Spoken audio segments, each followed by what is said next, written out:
para que los loretanos podamos elegir. Aún equivocándonos, elijamos a quienes nosotros querramos. Vamos a elegir a 4 nuevos congresistas. Una oportunidad que no se ha presentado en otras veces es que nadie va a la reelección. Nadie va a la reelección. Ni Norman Lewis, ni Chacho Inga, ni Víctor Isla, ni Víctor Grandes. Por motivos que usted puede analizar, porque Norman Lewis lo sacaron de la lista cuando hizo alianza con el APRA, no pudo postular. Víctor Grande no le pusieron en la lista por todo el escándalo que ha tenido. Chacho Inga por decisión propia no ha ido, no va a esta reelección. Víctor Isla dijo ayer en el programa de Televisión que él por decisión propia también no ha ido, no va a la reelección. Pero nuevos congresistas vamos a tener, aunque, y eso hay que decirlo también, podemos elegir a personas que ya han tenido un paso por el Congreso, llámese Patricia Donaire, llámese Jorge Folguinos, llámese Augusto Vargas, y ahí me quedo corto. Pero habría que hacer un ejercicio, Rubén. ¿Quién es el decano de los postulantes y quién ha postulado en los últimos 10 procesos hasta por diferentes agrupaciones políticas? Yo me temo que quien lleve ese lado sea Américo Menéndez. Puede que sea Américo Menéndez y tranquilamente juega el playoff, es decir, por el título con Patricia Donaire, ¿no? También, pero vamos a dar la bienvenida, no vamos a hablar de soga en casa de la ahorcada, porque vamos a dar la bienvenida al ex congresista y ex candidato también al gobierno regional de Loreto, al ingeniero Jorge Folguinos Mera. Ingeniero, buenos días, gracias por estar aquí en La Ribereña y Proyecto. Buenos días, Jaime, buenos días, Rubén, encantado de estar en tu programa.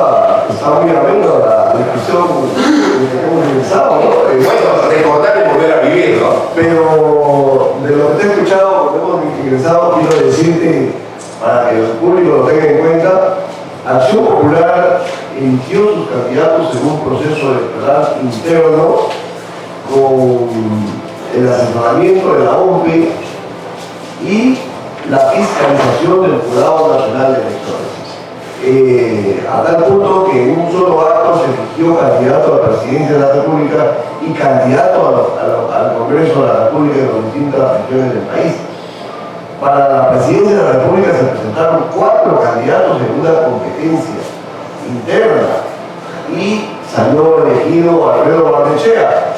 Y en las distintas regiones, acá en Loreto, nos hemos presentado 4 candidatos, de los cuales se eligieron 2 por cuestión de género. Los otros 2 miembros ya han sido elegidos en una convención nacional que ha sido el domingo próximo pasado. Así que hemos completado democráticamente y aquí no ha habido ningún señalamiento a dedo y ninguna imposición de parte del partido. Ingeniero, diríamos entonces que Acción Popular ha sido el partido político que ha llevado adelante este proceso interno antes que ninguna otra agrupación política. Estoy haciendo un repaso y no recuerdo alguna agrupación política que ha hecho. Sin embargo, por los resultados, sí, porque las benditas encuestas manda, cabría decir que no por mucho madrugar se está primero en las encuestas, ¿no? Sí, lo que pasa es que estos procesos electorales, y eso creo que hay que cambiar en la ley, se llevan tan tarde, en forma tan tardía. Entonces, por ejemplo, Alfredo Barnechea recién ha podido decir soy candidato de Acción Popular en la última semana de diciembre, ¿no?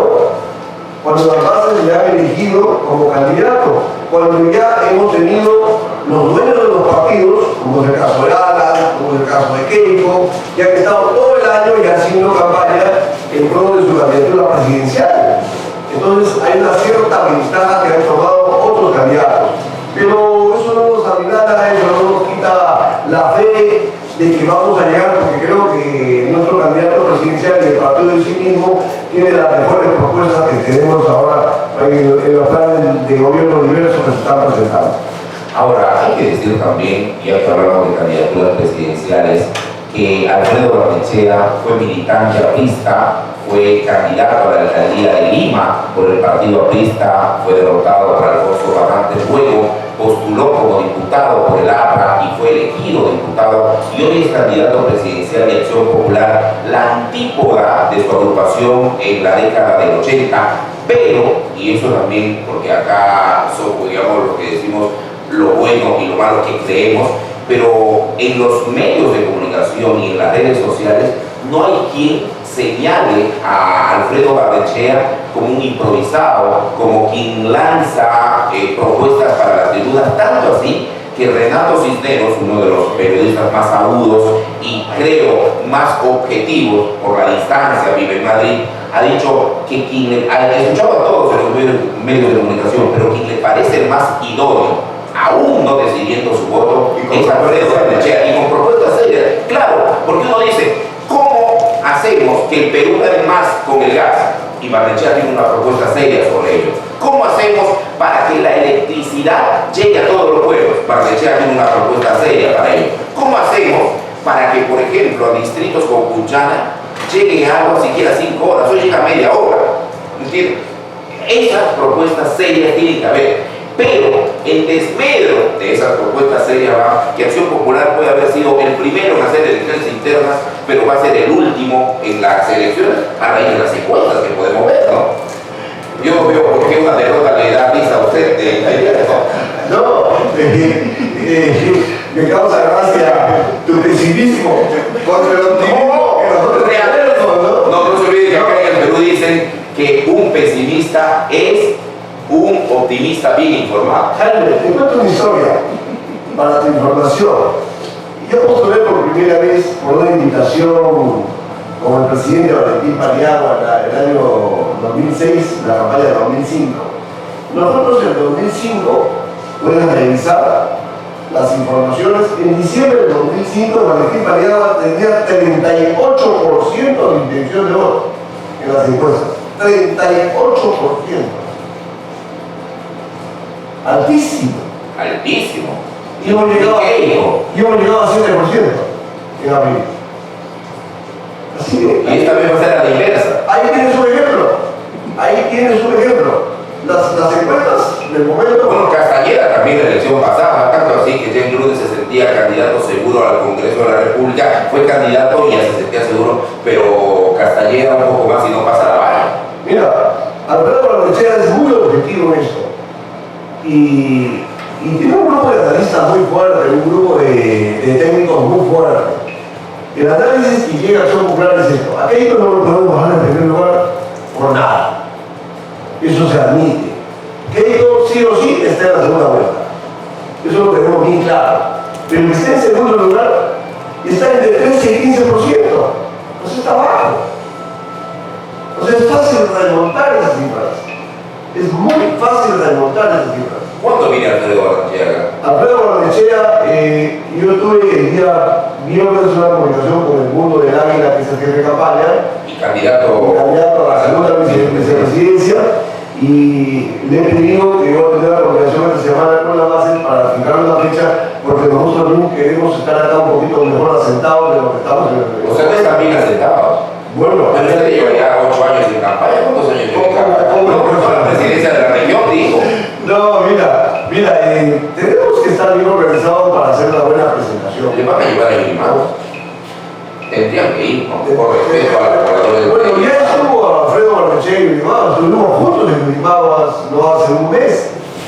En diciembre de 2015 estuvimos juntos en Yurimaguas y estuvimos juntos también acá en Iquitos. Así que ya hay un tema que estamos caminando, hay un tema con tranquilidad, con paciencia, y lo vas a ver en segunda vuelta y lo vas a ver en el gobierno. Ahora, se habla mucho de la infraternidad y de las pullas, dimes y diretes entre los candidatos de diferentes agrupaciones. En Acción Popular, ¿hay división interna? ¿Con quién va a ir usted? Porque hay dos posibilidades para el voto preferencial, dos números. ¿Con quién va a correr usted de campaña? ¿Con Rocha de Alto Amazonas o con otro candidato? ¿O va a haber también ahí una especie de pugna democrática, es verdad, como la que hubo con Chacho Inca? Mira, en verdad, en Acción Popular somos 4 candidatos. Está Javier Rocha como el número 2, Narví Cardama con el número 3 y María Luisa Ramírez con el número 4, ¿no? Hemos estado colaborando muy de cerca con Narví Cardama y también con la señora María Luisa, así que estamos caminando. Javiercito, que es un joven. Pero ¿con cuál de los tres va a correr usted o va a correr solo? Porque también hay esa posibilidad, ¿no? Bueno, estamos en conversaciones con Narví. Con Nardí. ¿Y por qué no con Rocha en esta ocasión? Rochita es un joven. Le está arrochando usted a Rocha. No le estoy arrochando a Rocha. Hemos tenido las internas un Pequeño problema. una buena competencia. Sí, pues, pero... Porque ahí, por ejemplo, decían que Rocha es 100% de Limaba. Y no ha sido así en las internas. Rocha sacó 187 votos y yo saqué 184 votos. O sea, Por 3 votos le ganó. me ganó por 4 votos. Bueno. 4 votos. ¿No? O sea, no era tanto que yo soy de Y Limaba. con Tamara usted ganó porque usted Yo gané en todas las demás provincias. en todas las demás provincias, inclusive la de Mayas. Inclusive Mayas, claro. Ah, bueno, entonces eso quiere decir que usted está... Al final tuvimos 333 votos correportinos, Javier Rocha tuvo 180 y tantos, y el señor, el periodista Calico Lima, estuvo con 106, 107 votos, una cosa así. Y el... ¿Con cuántos votos ganó usted finalmente las elecciones internas? 333 votos. O sea, tendrá que tener más de 333 votos en las abiertas. Yo creo que sí. Claro, porque ¿cuál es su meta? ¿Cuántos Porque votos? mira, las internas de Acción Popular han sido controladas por la OMP y la votación era solo de los militantes debidamente inscritos en los padrones electorales de Acción No ha sido Popular. abierta como otras. No ha sido abierta. O sea, padrones se lo ha manejado la OMP. Y a tal punto que hasta cuando yo fui a votar, la gente de la OMP chequeó si estaba en el padrón electoral y el padrón y recién me pasaron al miembro de mesa para que me pueda atender. O sea, había un chequeo O estricto. sea, en el interno ganó usted. Así es. Muy bien. Ahora, para ganar en el externo, ¿cuáles son sus propuestas? De eso podemos hablar en los siguientes minutos con la participación de Rubén Mesa. ¿Qué propone usted para los loretanos? Mira, creo que tú hiciste una introducción muy clara y creo que es algo que hemos venido conversando no solo en esta campaña sino en la anterior. Loreto es una región inmensamente grande, geográficamente. Por geografía y por clima, Loreto tiene casi el 50% de los días del año, casi el 50% de su territorio bajo agua. O sea, tenemos unas condiciones totalmente diferentes al resto del país. Si bien es cierto que nosotros estamos engarzados en la Amazonía, también es cierto que necesitamos una ley que proponga el desarrollo del Loreto, totalmente independiente de la ley de promoción de la Amazonía, de las demás leyes. En esta ley que tenemos que discutirlo, que tenemos que consensuarlo, que tenemos que hacerlo público para que el poblador lo sienta como propia, ¿no?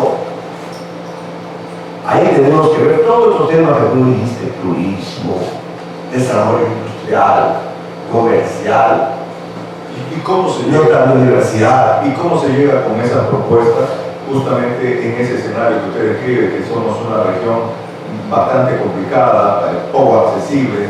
Por ejemplo, ¿cómo se llega a Contamana con la propuesta del señor Conquino? ¿Cómo se llega a Requena, por decir, a un par de provincias donde, quieras o no, los votos, pocos, muchos que pueda haber allí, al final la pugna por obtener un cupo, vaya, que resultan siendo importantes, ¿no? Claro, es que hay que proponerlo y el que llegue, yo propondría que esto sea uno de los puntos de bandera de todos los candidatos, que llegue esta ley, hay que consensuarla, hay que discutirla. Yo te pongo un ejemplo,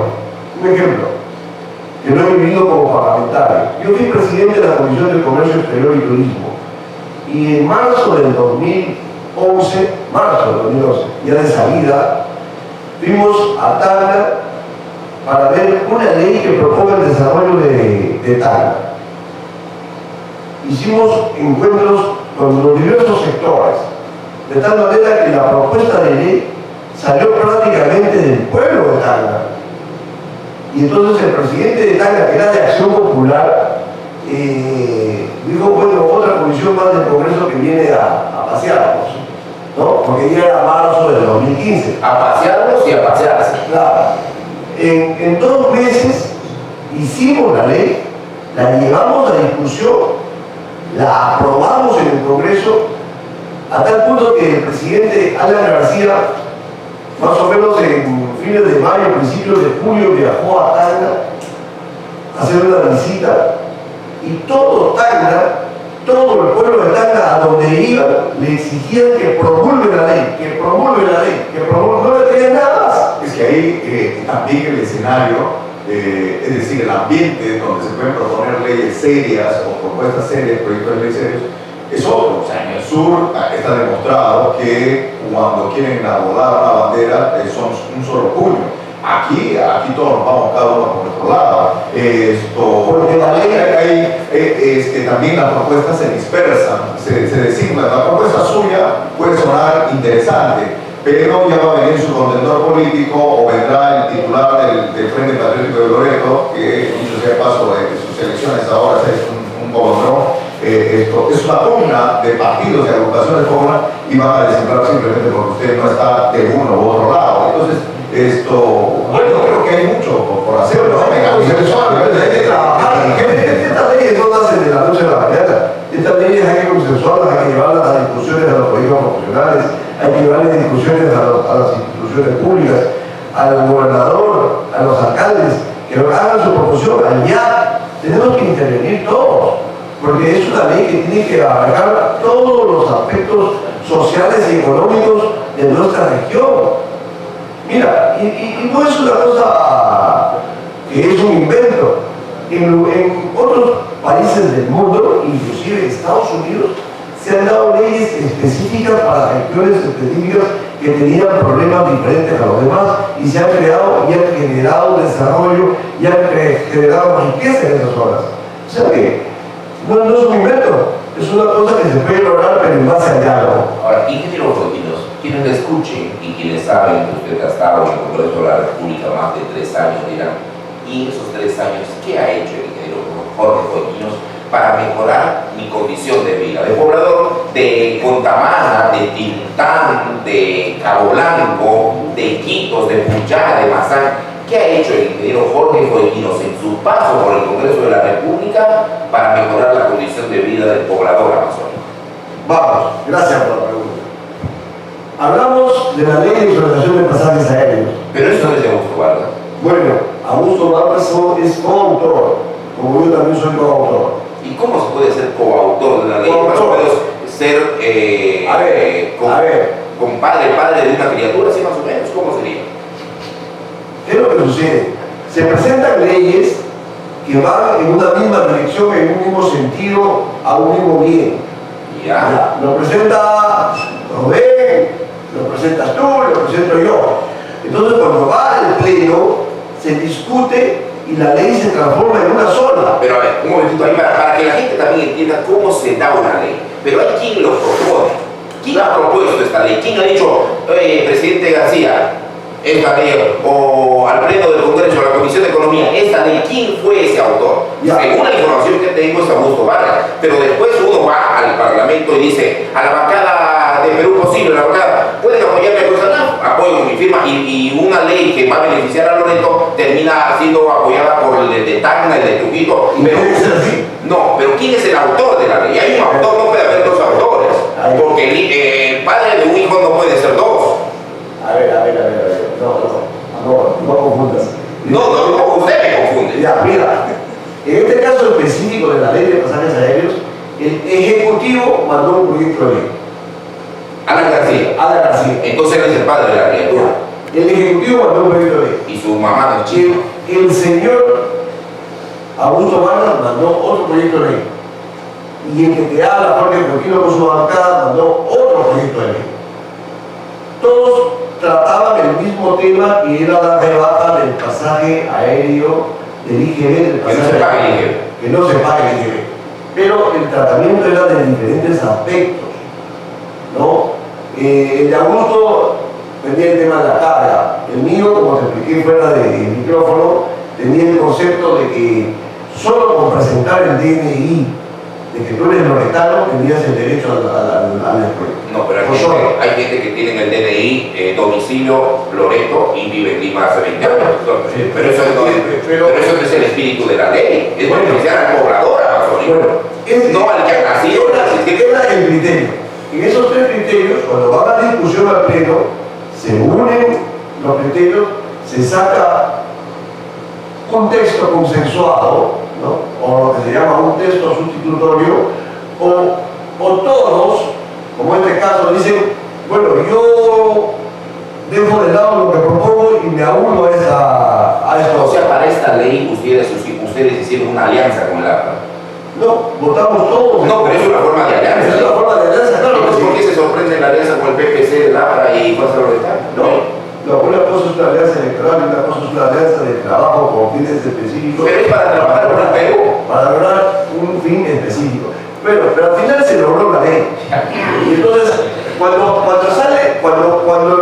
va al Ejecutivo, cuando el Congreso de la República envía al Ejecutivo el texto para su aprobación, ahí va la lista de qué leyes han sido unidas, y es todo, ahí va todo, ¿no? Bueno, tenemos este caso. Tenemos otro caso que es grande, que es el incremento del gasto petrolero del 10 al 15%, donde Mario Peña fue uno de los primeros en presentar. Cuando yo llegué al Congreso, me uní al tema de Mario Peña con mi firma y yo llegué adelante. Mario Peña, ¿usted qué proponen al 15%? No. Porque Augusto pedía el 20%. No, Augusto nunca Y pidió nada. pidió el 18%. ¿Augusto no pidió nada? Nunca pidió nada. Augusto ha discutido, ha hablado. Pidió el directorio de Electrónica. Pero Augusto presente, y eso lo puede todo el público en general, puede entrar a la página del Congreso y buscar cargo petrolero y a ver si en algún sitio figura el nombre de Augusto Vargas. Ahora, le pregunto entonces, ingeniero, para después dar paso a la pregunta de Rubén. El autor de la ley que aumentó de 10 a 15% el gasto petrolero es Jorge Foquín Ojeda. Coautor, ¿Con quién es más? con la bancada aprista, con Carrasco Tábara y con la No, con Augusto Vargas. No, porque en la propuesta de Carrasco Tábara, que firmaba la célula parlamentaria de APRA, no está la firma de Augusto Vargas. No está, por eso le digo, busquen, es fácil acceder al instante, la página del Congreso, quiénes son, y ahí está. ¿Qué habría funcionado entonces ahí bien? Es decir, el aparato mediático como para Yo creo que Augusto estaba más preocupado por la ley esta que ustedes comentaban que por otra ley. Yo creo que estaba ¿Usted no está de acuerdo con esa ley? Yo creo que estaba más preocupado por eso que... Ingeniero, ¿Cuál es su posición, ingeniero? Es sobre la avión civil, por ejemplo. Bueno, yo creo que es una realidad inocultable el avance del tema de unión civil, no solo en el Perú, sino en el mundo entero. Entonces no nos podemos quedar a la saga de lo que está aconteciendo en el mundo. No es un matrimonio, es un contrato. Y eso es lo que hay que despercutir de la gente de la cabeza. No es un matrimonio. Hay que explicarlo correctamente y adecuadamente. Hay que explicarlo Porque los que se correctamente. oponen justamente atacan por el lado de que sí se trata de un matrimonio, de una boda, un poco más dicen que lanza un buquete. Evidentemente hay muchas aristas que pulir para que esto pueda realmente entenderse como tal y como es la cosa, ¿no? ¿Cuál es su posición en torno a esto que se está viviendo en la coyuntura electoral? No es nuevo, pero sí, diríamos, más descarado.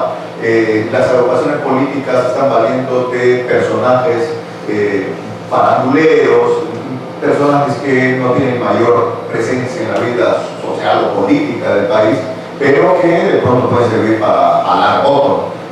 Se hablaba de Mario Jara con el APRA, se habla también de este chico zumba con el nacionalismo, el hecho de Palacio ya está de candidato con Acuña, ¿no?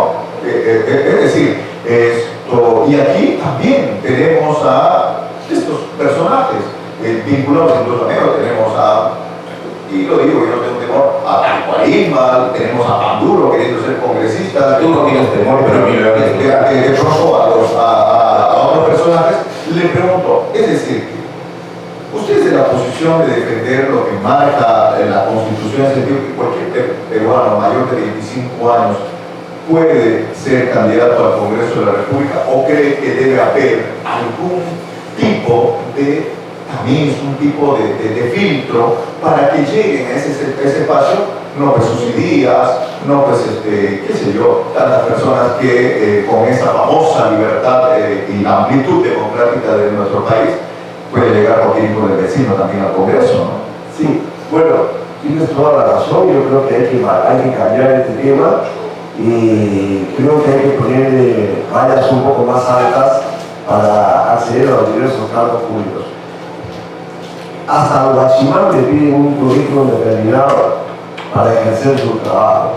Y yo creo que aquí los que van a representar al pueblo deben tener un currículum determinado que permita al pueblo saber que realmente van a tener gente que va a ir a trabajar con ellos y que van a dar buenos resultados. El pretexto dice, no, ¿por qué? Porque el Estado justamente les paga sus asesores, pues entonces puede llegar cualquier hijo del vecino y tiene derecho a tener 3 asesores, a que le pongan a planchar camisas o a lavar los dientes, pero ahí está, pues no. Sí, puedes tener los mejores asesores del mundo, pero si no tienes criterio para discernir las cosas, estás perdido. Entonces los asesores van a hacer de ti una marioneta. Diríamos entonces que usted es de la idea de que tiene que haber un filtro, Tiene que haber un filtro vía los partidos políticos. Mira, lo que pasa es que nosotros mismos, el público en general, los votantes, somos responsables. Nosotros somos responsables de lo que elegimos. Nosotros somos responsables de caer en el carnaval electoral. Yo llamo carnaval electoral porque de cualquier payaso nos hace reír. ¿Hay algunos payasos postulando por Loreto en esta campaña? No he visto todavía. Pero te digo. Pero sí, o sea, hay payasos. Que me disculpen la expresión, pero no, está hablando el tema del payaso, que no es una mala profesión, es una buena profesión, ¿no? En el tema de que se toma muy a la parada, hay payasos que son más exitosos que ingenieros. Claro, exactamente. ¿No? Y el tema es ese, ¿no? Nosotros mismos somos responsables de lo que elegimos. Ingeniero, va pidiendo luego de usted el economista Roger Grandes, cuando son las 8 de la mañana con 55 minutos, un tema también profundo. ¿Usted está de acuerdo con que se eliminen las exoneraciones para Loreto? No. ¿Por qué? Muy sencillo. Vamos por un ejemplo. Estados Unidos, el padre del capitalismo. Creo que hay más de 300 zonas de Estados Unidos con exoneraciones. China, el segundo capitalismo más grande del mundo, tiene como 500 zonas con exoneraciones. ¿Por qué asustarnos los loretanos de exoneraciones cuando el gobierno aprista y el gobierno humanista acaban de exonerar en su debido momento Alan y en su debido momento Humala, acaban de exonerar el pago del IGB de las ganancias obtenidas en la Bolsa de Valores de Lima? ¿Quiénes invierten en la Bolsa de Valores de Lima? Además han exonerado de impuesto a la Perenco por 5 años. Mira, ¿quiénes No, invierten en sí, la Bolsa pero de las Valores? exoneraciones pueden ser buenas, pero si usted dice no nos asustemos con las exoneraciones, el que nos asusta es Roger Grandes con lo de esas cifras. Y son cifras que él maneja. Claro, pero lo que pasa... ¿A usted no le asusta Roger Grandes? No, Con el tema de las exoneraciones. tampoco. Lo que pasa, como te digo, hay que aprovecharse de determinadas ventajas que se puede sacar al Estado para fomentar y generar desarrollo. Por eso necesitamos esta ley que te digo que es específica para el desarrollo de Loreto. Además, Pelagón tiene el rey de las propuestas de exoneraciones tributarias a aranceles. Mira, Jaime, Manaus nace con una propuesta de 50 años de exoneraciones, que lo acaban de prorrogar por 50 años más. Entonces, ¿de qué nos asustamos nosotros? ¿De qué nos asustamos nosotros? ¿De qué nos debemos asustar? De de la incapacidad de nuestros gobernantes de promover, hacer buenos proyectos para poder sacar al Ejecutivo el dinero que necesitamos para fomentar desarrollo. Nos da el ejemplo Pucallpa, nos da el ejemplo Tarapoto, con gobernantes que sí sacan un promedio de 300, 400 millones para el Ejecutivo en proyectos que se ejecutan. Rápidamente, tengo que tener declaraciones suyas para un titular periodístico de mañana. ¿Qué opina de la gestión de Meléndez? Bueno, Fernando, No respire tan hondo, pues. mira, yo te digo una cosa. A ver, Yo soy muy respetuoso de la decisión del pueblo. Me eligieron por 4 años, respetemos esos 4 años. Y creo firmemente que hay que ayudarle a empujar ese gobierno de tal manera que el beneficio nos caiga a todos. Hay que ayudarle. no. Pero hay que esperar también que él No, se deje pero usted ayudar. está diciendo generalidades bien de soplando el viento. Algo concreto. ¿Qué le parece la gestión de Fernando Meléndez? ¿Está bien? ¿Está mal? ¿Regular? Yo creo ¿Usted prefiere decir, no sabe, no opina? Usted quiere que le ponga una nota. Y si la prueba, usted, esa es la labor del periodista. Yo le pregunto y usted la aprueba o desaprueba. Bueno, yo hasta el momento le desapruebo. ¿Con cuánto? Bueno, con un 0,8. Y si pitea, como dicen los estudiantes, le baja 7. No, mira, es que no se trata de aprobar o desaprobar. No, usted está desaprobado. Te digo, porque a mí me parece es que podría haber hecho algo más, ¿no? Podría haber empezado a haberse dado cuenta cuál es el presupuesto que le ha dejado el señor Vázquez y en su presupuesto hacer Por lo los menos el cambios, presupuesto en medios ha aumentado. hacer los cambios necesarios para fomentar aquellos rubros que él necesitaba para poder, vía expedientes técnicos, sacar el dinero al Estado. Pero no lo hizo. Eso no me, esa es una de las partes que a mí no me gusta. ¿Cuándo viaja al interior de la provincia? Acabo de venir de pasar. No, pero esa es provincia de Vaina, pero provincia de Ucayali, provincia de Alto Amazonas. ¿Cuándo va por allá? En todos los meses vamos a visitar todos los pueblos. ¿En qué avioneta se transportará? ¿En qué no? En bote. ¿Por qué tenemos que pagar avioneta? No, ¿Usted? no tenemos los medios necesarios. Acción Popular, Para volar una cometa. Acción Popular siempre ha sido un partido que nunca ha tenido camiones, nunca ha tenido millones y siempre ha ganado elecciones. No ha tenido millones y ha visitado los millorrios. Y lo que está diciendo ahora nuestro candidato Barnechea es sin millones y sin ladrones. Vamos a ganar estas elecciones. Ah, pero no se olvide del caso Ugarte también, ¿ah? Del caso Villacoca. No, Villa. Del caso... No, ¿se acuerda? Mire, con eso de los narcos en la política, el diputado Rivera, ¿se acuerda? En 1980, acusado de narcotráfico financiado por Moscarrota. ¿Se acuerda, digo? Si se acuerda, está bien, ¿ah? Mira. Si dentro de un contexto de 100 se cuela uno, hay que expulsarlo, hay que sacarlo inmediatamente, hay que reaccionar. Correcto. Pero si en un contexto de 100 se cuela 99, ¿qué vamos a hacer? Por Dios. Se está colando la pausa comercial. Muchísimas gracias, ingeniero. Espero tener otra oportunidad de cualquier parte de la región donde se encuentre. Rubén, muchísimas gracias al ingeniero Jorge Conchino, porque viene el economista Roger Grandes, candidato de Alianza por el Progreso con el número 3. Él está por debajo, al menos numéricamente, de Carmen Guipa y de el número 2, ¿quién es? Vamos a la pausa comercial.